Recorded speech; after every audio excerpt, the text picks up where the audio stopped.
Greesha ji, thank you so much for making time to come for this podcast because, even before we started the podcast, the kind of conversations that we had, I only wish we could have recorded them because it was just so profound. And I'll tell you this little story as to exactly, I think it was almost like 12 months or 11 months back, I stumbled upon a reel on Instagram where two people were talking about how psychedelics and spirituality can coexist or how it works. I was kind of intrigued by the reel and I was like, there is this person who talks about how psychedelic shows you the way and shows you the door, but how true sadhana is the only one. And you also gave an amazing example of casual sex and also having an intimate love with a partner. Yeah. I was mind blown with that podcast you've done with Adarsh, I guess. Yes. And I went and I saw the entire podcast. And in my head, at that time, I did not have a podcast. I did not even have an intention of starting one. But then I told myself, if ever I start a podcast, I will definitely invite Greesha for that.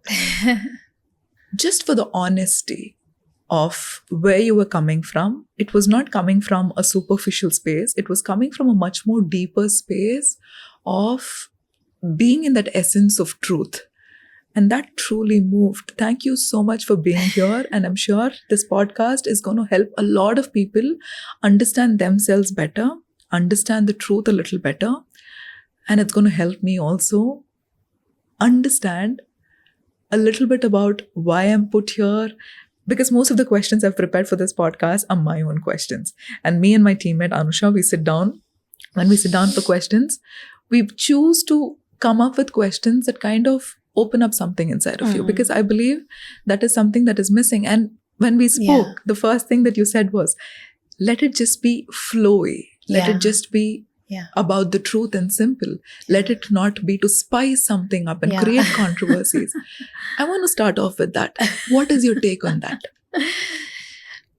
First of all, I'm really happy to be here, and any space that allows this interaction to happen, because I really feel that being a young woman myself, I feel that a lot of people resonate with someone who is in that space, in that, age of life, or on that journey oneself, has not really reached anywhere, but just constantly working towards it. So I'm very, very happy to be at this place. And I am actually more grateful that you have, invited this and you are making this happen, because I love such interactions where we can be simple and we can speak about the truth as per our understanding as much as possible. Going back to your question of controversy, I can always say I feel, I know, or I believe, but I think there is no such thing. There's always a subconscious at play in the background and then comes your ego that attaches I to it. So this no belief, all of that is coming from your subconscious mind, right? And from the conscious mind, the ahankara comes along and say, I know, I believe, I feel. So, while we use this simple term to just convey our own feelings about something, but none of these are ours in the first place. That being said, I'm going to talk about the controversy bit a little bit. I feel that in this space, as I continue to read different scriptures about different gurus and meet them, essentially sit with them, when I meet people who are part of this world, I feel that they somehow have created a different web of spirituality and this path, and I always felt a sense of complication in the the knowledge that came to me from the people who are a part of the sansar as such, including myself. But the moment I met the sant and mahant who have nothing to do with the sansar, I felt, is spirituality this simple? Is it this pure? Is just sitting next to them, they are not even talking. They're just being there with you. And the most profound experience that I had of simplicity, purity and truth was when I was in Gangotri, and Gurudev took us to different saints there who live there, including female saints there who are renunciates. And I sat next to a very beautiful, wonderful, soulful sadhu who apparently was managing the whole ashram. When we reached there, he ran towards us. He was so happy that people have come. And whatever he had in the kitchen, so someone gave him milk and a couple of apples, he brought everything. And he said, come, sit next to me. He laid out some carpet for us, right? Gave us the hot milk prepared with his own hands, gave us the fruits he had. And he himself sat down on the floor. Now tell me, can you understand the difference between when some person becomes a little popular, even in the spirituality world, they want to be treated, differently. Yeah.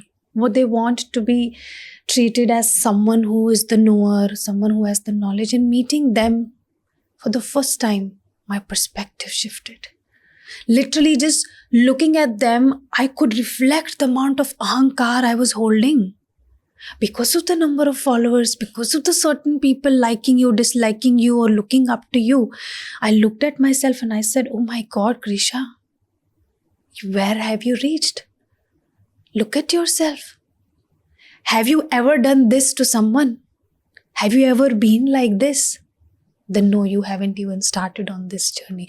So talking about controversies, like I always feel in this world of social media, which in a way is helping us a lot, but there also comes the desire to go viral, to create controversy, because, and it's not their fault, another perspective, the psychology of the world works like that. They want spice. Even when it comes to something as simple as spirituality or understanding God and feeling God, people try to complicate that. They try to create a wow factor around God to make you believe in God. Or there are fear-mongering reels, right? Or there are do this and don't do that. If you do this, something will happen. If you don't do this, something will happen. Sitting next to them, I felt God is pure love. Wow. Pure love and nothing more than that. Can you be this knowledgeable and can you be this grounded? Wow. That made me reflect at how much of ahankari I myself have always been, and I still am as I speak.